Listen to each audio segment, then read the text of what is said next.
So in this video, I'm going to cover amendments that are applicable for May 2024 attempt. So here there are only two amendments, but out of those two amendments, one amendment is already covered in our material. That means students are aware about one amendment. So they are required to know about one more amendment so that the task will get completed. But as amendments are very important for examination point of view, I will explain both the amendments in this video.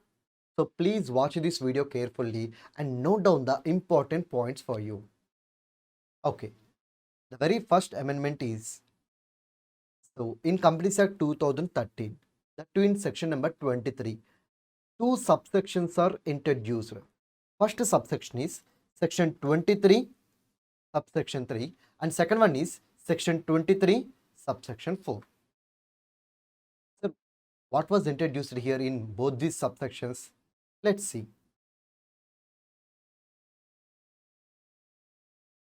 So in India, companies are classified into two categories: private company, public company. So one is private company, other one is public company. See, private company want to raise money by issuing securities, it can be done in private placement. It can be done in private placement. If public company want to raise money by issuing securities, it can be done either in private placement or through public placement. Public placement. So what is meant by private placement and what is meant by public placement? So when a company offers its securities to identified persons only, not to every person, only to identified persons, then it will be called as private placement. If company offers its securities to entire public, then it will be called as public placement. Okay, for making public placement, there is a requirement in law. So what is that requirement? So for making public placement, that company need to be listed. That company need to be listed on any recognized stock exchange in India, like NSE or BSE, etc. So in order to go for public placement, the company must be listed, that too in India. Now the point is listing of companies in foreign stock exchanges. So listing of companies in foreign stock exchanges. Is it possible? Yes, it is possible with the help of section 23 subsection 3. So here certain class of companies, not all companies, certain class of companies as may be prescribed. Next one, certain class of securities, not all securities as may be prescribed, can be listed. So certain class of companies as may be prescribed can list its securities as may be prescribed in stock exchange. Which stock exchange? Prescribed stock exchange. Okay, in which country? So in which country? Nothing but in which jurisdiction? Prescribed jurisdiction. Not all jurisdictions, only prescribed jurisdictions. So certain companies can list its certain securities in certain stock exchanges in certain jurisdictions. That means our companies, not all companies, prescribed companies, can list their prescribed securities in any foreign stock exchange, nothing but in any stock exchange in any specified jurisdictions. So this is the point which was given in section 23 subsection 3. So this is listing in India, this is listing in India, and this is listing outside India. That's it. So nothing is new here. So our companies can list its securities in stock exchanges in foreign countries, but not all companies, but not all securities, but not all stock exchanges, but not all jurisdictions. Let's take an example here. Now there is a company called as ABC Private Limited. Sorry, ABC Limited. ABC Limited. So it want to list its equity share capital, nothing but equity shares in American stock exchange like NASDAQ. Okay. So now the point is it eligible to list its security in foreign country? all companies are not eligible, only prescribed companies are eligible. Only prescribed companies are eligible. Next one. So can it list its equity share capital? So all securities are not allowed, only prescribed securities are allowed. So securities means it may be equity shares, preference shares, debentures, bonds. So all of them are nothing but called as securities. So not all securities, only prescribed securities, that too by prescribed companies. So NASDAQ. So in USA, there are multiple stock exchanges. So is it possible to list in any of the stock exchange? No, only prescribed stock exchange. Only prescribed stock exchange. Next, what about the country? Nothing but jurisdiction. So is it only confined to USA? No. And is it about all countries? No, only prescribed countries.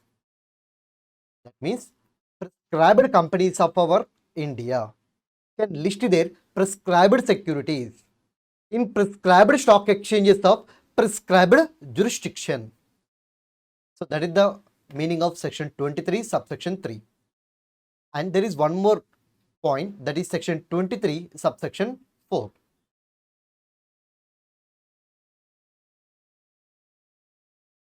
So section 23 subsection 4.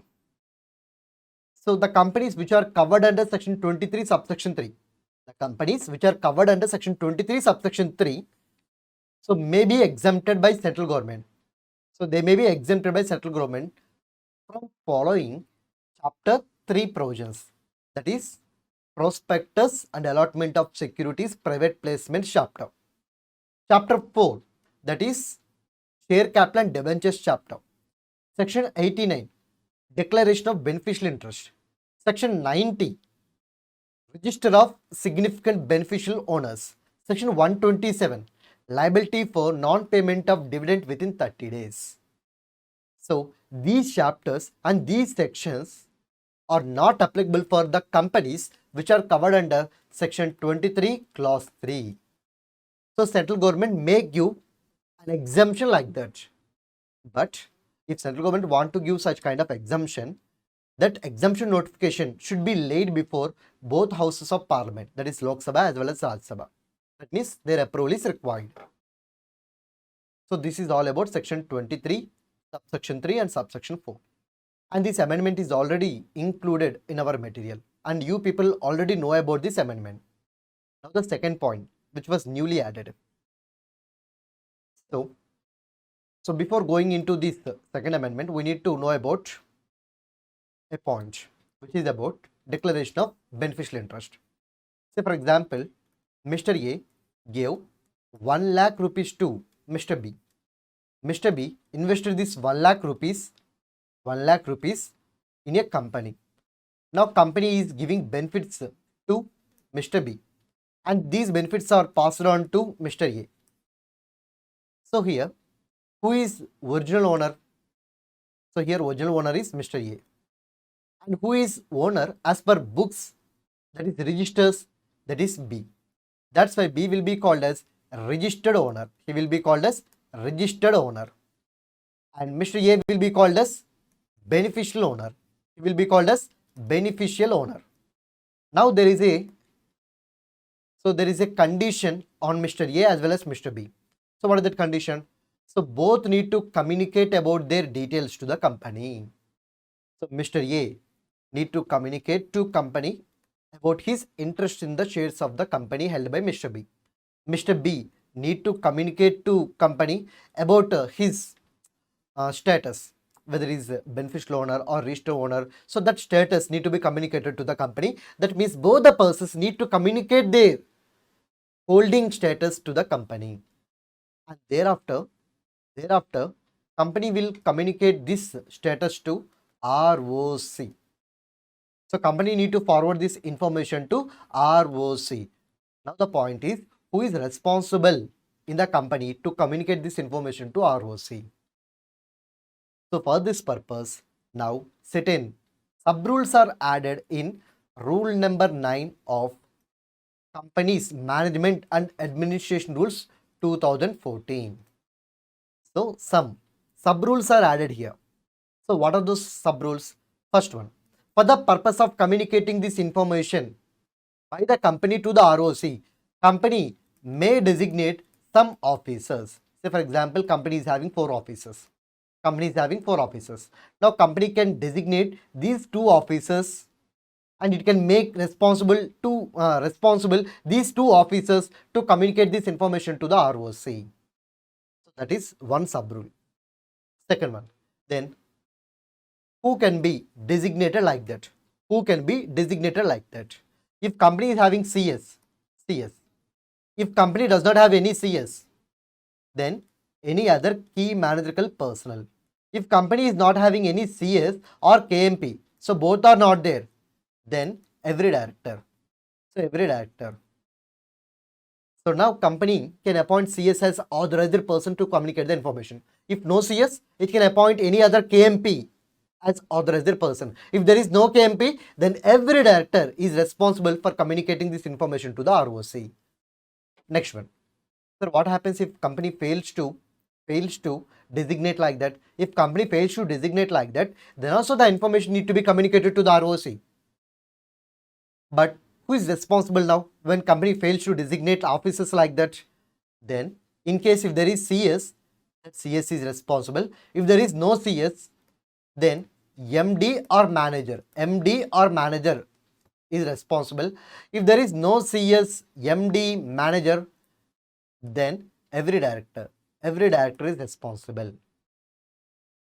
So if designated, only designated persons are responsible. If designation is not made, every CS, in the absence of CS, every MD or manager, in the absence of those people also, every director is responsible to communicate this information to the ROC. And one more important point. So when you designate any person like this, you need to provide the details of the persons who are designated like that in annual return. So every company will file annual return as well as financial statement every year. So in annual return, they need to disclose a point about who are designated to communicate the details of beneficial interest to the ROC. So those person details must be provided in annual return. Sir, what happens if there is any change in designation? If there is any change in designation, the same need to be communicated to ROC in GNL2. So by this we completed second amendment also. Now let's see second amendment once. So rule 9, sub rule 4. So for the purpose of communicating the information about beneficial interest to ROC, every company shall designate a person. Every company shall designate a person. It is mandatory provision. And that person is responsible to communicate about the details of beneficial interest to the ROC. Then which person can be designated like that? So rule 9, sub rule 5. If there is CS, CS. If there is no CS, KMP. If both are not there, every director. What happens if company fails to designate like that?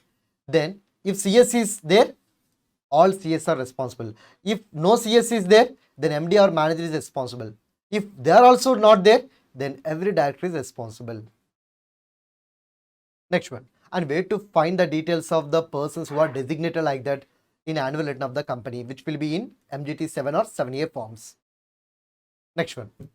And what about the changes in the persons so designated? Then the same should be communicated to ROC in GNL 2. So by this we completed the amendments that are applicable for May 2024 attempt.